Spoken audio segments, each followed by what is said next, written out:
We're back with Chapter 12 of Code Orange. Listen and follow along, just listen or just read. Chapter 12. On Wednesday, February 11th, Mitty Blake did not show up for school. Neither did Olivia Clark. Since Olivia had nearly perfect attendance and never skipped homework, never mind class, this was an interesting pair of absences. "She has to be with Mitty," said Emma excitedly. "Maybe not," said Constance. "She could be sick."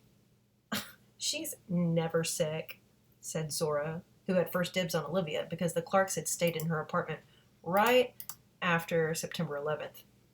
Zora whipped out her cell phone and called Olivia. Olivia did not answer.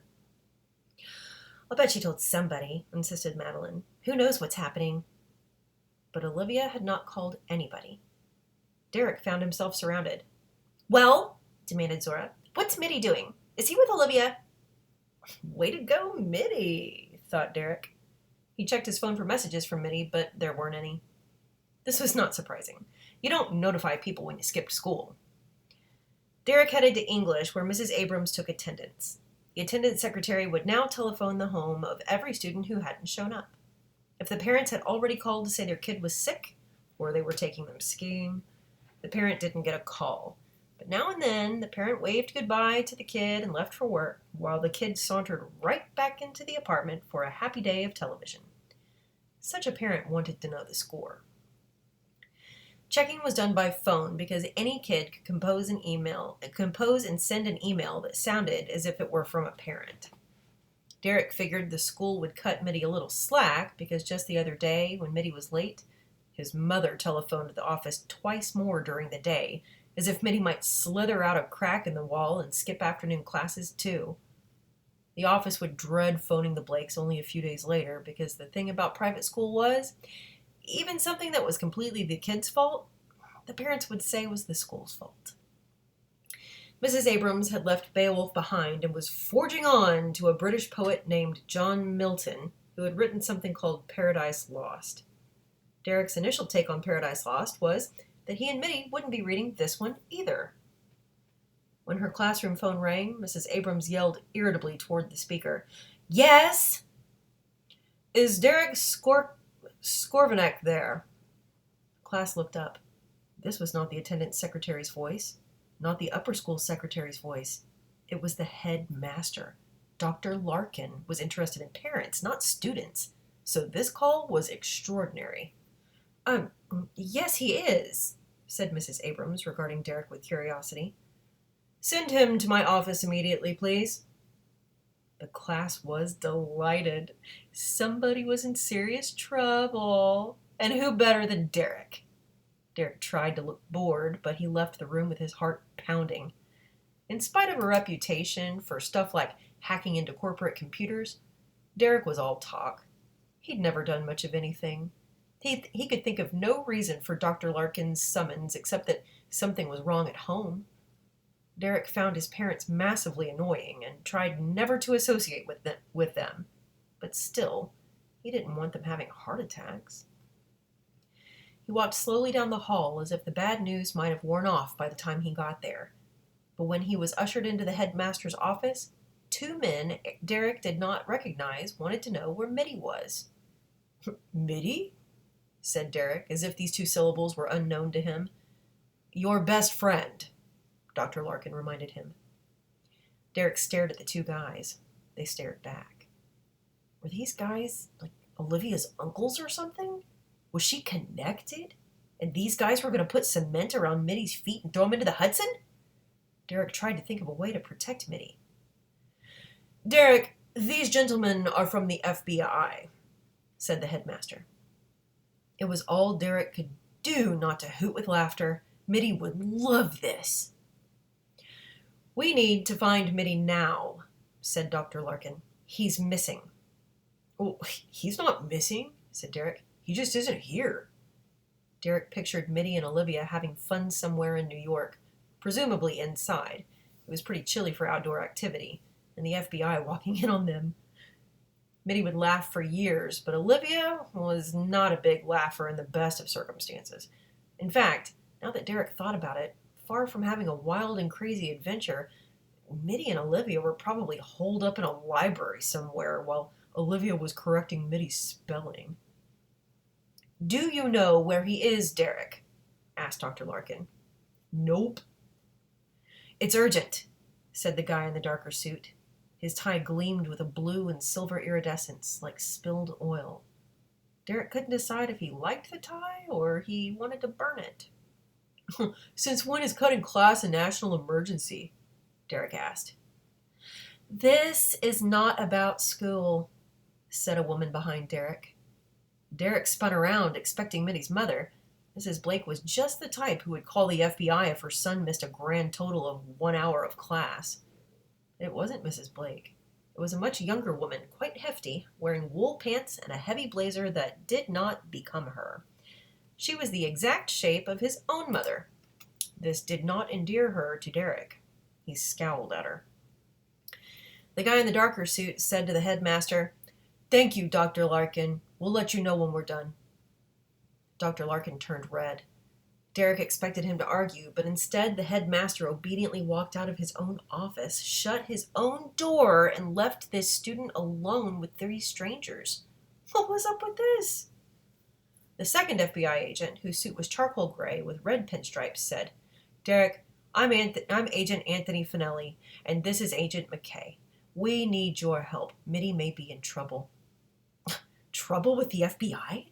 What did they think Mitty had been doing? Was Mitty doing it? How was Derek supposed to protect him? "Mitty didn't come home last night," Finelli told Derek. "His parents usually talk to him on the cell phone every day after school. Well, yesterday afternoon, he never answered his phone. They called the NYPD around 7 p.m. 7 o'clock seemed pretty early to panic. Who would call the police because their 16-year-old was late for dinner? Oh, actually, Mrs. Blake. But Mitty hadn't gone home at all? He'd been gone all night? That was some serious hookup with Olivia. In fact, it didn't really sound like either of them. "Mitty's parents didn't call me," Derek protested. "They would have called me if they were worried." Finelli shook his head. He was very spiffy. The triangular tips of a silk handkerchief poked out of his jacket pocket. He had the lean, tight look of a runner. "There were other circumstances," he told Derek. Like what?" Nobody answered, but Derek had a sense that they were not being difficult. They were just not willing to say out loud what needed to be said. The woman spoke up.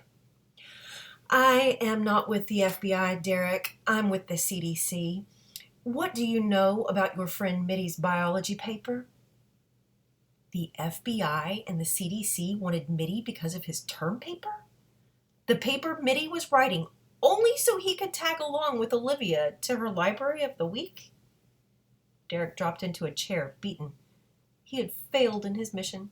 He had not found the murderer of Ottilie Lundgren, but Mitty must have pulled it off. Mitty must have written to the FBI. That was so massively unfair. "Okay, who did it?" said Derek tiredly. "Who killed her?" When the phone rang, Olivia knew it was St. Raphael's attendant secretary. She really was sick. She had a terrible headache from crying all night about Mitty Blake. She, most sensible of girls, had stupidly become romantic. She had flung herself on Mitty, bringing him little gifts she shuddered to remember. Books on viruses, books on epidemics. He's probably been laughing at me the whole time, she thought. He and Derek are probably sitting together right now, laughing themselves sick. Olivia had had Valentine's Day fantasies. In class a few days before, when people like Emma had been asking silly questions, Olivia Clark had been writing a love limerick. The first 4 lines had been easy. It was the punchline that she couldn't get right. "There once was a gray guy named Mitty, the cutest and best in the city. For Olivia Clark he felt quite a spark, and they something and something were pretty, gritty, committee." She knew she'd come up with a perfect ending for her Valentine's poem, and then she'd present it to Mitty, maybe in a frame. For his gift, Mitty would bring roses and a box of chocolates with soft centers. They would go to the Metropolitan Museum, which made a big deal about Valentine's Day, where he would have reserved a balcony table for 2. But yesterday afternoon, she had dragged him to the park when it was perfectly clear he had other plans. cuddled dogs when it was Mitty that she wanted. She had taken his hand, which just lay in hers like an old newspaper. He didn't want her hand. He had peeled her off. He hadn't answered when she mentioned Valentine's Day. Olivia had turned away to hide an explosion of tears and found herself walking off. I mean, surely he would follow her, grab her hand again, swing her in circles like in the library. But Mitty had not caught up. She could have turned around, gone back, called to him, but instead she went silently home. He didn't call. He didn't IM or email either, and those were easy and impersonal. She woke up knowing she could not attend school. Nobody but Olivia would be surprised that Mitty had lost interest. All the girls had been sure she was not Mitty's type, and she couldn't face them with their "I told you so" smirks. Worse, she would have to face Mitty. Now the phone rang a second time. If she let the answering system respond, the school would call her parents at work. Olivia had never mentioned Mitty to them. They had no idea that their daughter had flipped upside down and inside out over some boy. They were physicians who liked to be at the hospital by 7, but she couldn't stand to think of it interrupting them in the midst of patient care. Olivia answered. But it was not the secretary. It was the headmaster. Derek was explaining his obsession with the murder of Audley Lundgren. It turned out that the FBI guys were just as obsessed. They too had tracked recipients of anthrax mail and were frustrated by failure. "Oh, can I read your files?" asked Derek excitedly. "Can I get at classified stuff?" They were sympathetic, but not that sympathetic. "Well, how are you thinking you could solve it?" asked McKay. "I believe the answer to everything is on the internet," said Derek. "You just have to know where to look." Did Mitty think that too? Derek had practically forgotten Mitty in his excitement about anthrax murders. "I think Mitty was bored when I talked about anthrax," he said cautiously.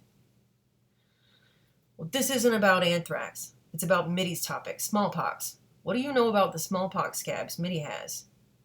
"I don't even know what a smallpox scab is." "Did you ever touch them? They would have been scabs, like from a bad cut that he had in an old envelope." Derek shook his head. "He never showed me anything like that." "Mitty was offering them on the internet," said Finelli. It was a lousy day when the FBI cared what you advertised on the internet. The headmaster's door was flung open. Olivia Clark stood there, breathless and windblown, her velvet jacket buttoned wrong, her hair unbrushed, her eyes red-rimmed. Mitty wasn't with Olivia? Olivia had been homesick? Derek felt a shiver of anxiety. Where was Mitty? In fact, Mitty rarely skipped or cut. He was the kind of boy who thought any place was better than school, but at the same time, he didn't want to miss anything, so he was always here. "Miss Clark?" the agent asked her, shutting the door carefully behind her. "What did Dr. Larkin mean you're from the FBI? What did he mean Mitty's missing?" Olivia cried. "He's cut school before. He's been late before. Missing seems like a very strong conclusion. What is your basis?" For the first time, Derek found Olivia attractive. Finelli said, "You're Mitty's girlfriend?" Olivia was belligerent. "Who says?" Go, Olivia, thought Derek. Talk back to the FBI. "According to your headmaster, Olivia, the whole school says so?" Finelli was smiling in a nice way, as if he remembered being 16 and in love. Or had lots of practice settling hostile witnesses at ease. "When did you last see Mitty, Olivia?" Olivia folded her arms. "Prior to a discussion, I want to know what the discussion is about." Her arms and chin were trembling. She looked at Derek for help, but he had none to give. "How do you do, Miss Clark?" said the woman. "I'm Dr. Barb Graham. I'm an epidemiologist with the CDC. This has to do with your biology papers. Your biology teacher and your headmaster believe that the three of you have been inseparable during your research and that Mitty did most of his research, Miss Clark, with your help." Olivia stared at her blankly. "Did you do the smallpox research together?" asked Dr. Graham. Olivia was puzzled. My project was typhoid fever, but I did do some work on smallpox. I was worried Mitty wouldn't bother, so I sort of pre-read books for him. It struck Derek forcibly how polite Mitty had been about this. Derek would have been mental. Did you pre-read any 100-year-old medical texts? Of course not. Did you do any online research with Mitty? Olivia shook her head. We used books, current books, useful books. Did you see or touch any 100-year-old medical textbooks that Mitty's mother purchased for her decorating business? There were 4 altogether. I don't even know about them. In one of those books, Mitty found an old envelope that was filled with scabs of smallpox from a 1902 epidemic. Did he discuss these scabs with you? Olivia shook her head. Did he show them to you? No. Oh, the scabs. They're infectious, aren't they? Said Derek, figuring it out. Mitty's going to get smallpox, isn't he? Olivia backed against the wall, pressing her spine to the plaster as if it would keep her upright. That's impossible, she whispered. That's impossible, agreed Dr. Graham calmly. The FBI agents were watching Dr. Graham as if they too wanted reassurance that it was impossible. What are the odds that Mitty could get smallpox from those scabs? Derek asked her. Virtually 100% impossible, said Dr. Graham. But not actually 100% impossible? There's a chance? Dr. Graham brushed away the thought with a grand gesture. Infinitesimally small. Then why were they here? Derek wanted to know. If the scabs were infectious and Mitty could get sick, of course they'd round up anybody who had touched the scabs. But if the scabs were not infectious and nobody could get sick, who cared? It was pretty heavy duty to bring not 1 but 2 FBI agents into this, agents who had already coordinated their efforts with the CDC. We need to find Mitty, said McKay. I'm going to let you read a letter he left on his laptop. It's written to his parents. His laptop was in his bedroom, not turned off, but sleeping, so when his mother touched a key, this material came up. We printed it out. Olivia and Derek read together. So, Mom, Dad, this is a letter. Olivia could not even hold the pages. She hurt from the soles of her feet to the core of her heart. Mitty had been thinking of suicide when she stood in the park next to him. Mitty had been thinking of death when Olivia played with puppies, when she asked about Valentine's Day. The extent to which she had not known Mitty Blake hit Olivia so hard that she could not see the words on the pages. She did not want these people near her. She wanted to go home and bawl. He didn't trust me, she thought. He didn't think that I could handle such serious topics, and I didn't trust him either. I thought he was kind of shallow. And here he's deeper than I've ever been, and thinking about more profound things than I ever have.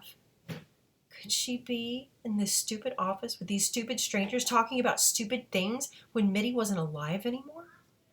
No, Mitty! Please say you didn't take your own life to save us. I would honor you forever, Mitty, but I don't want to honor your grave. I want you.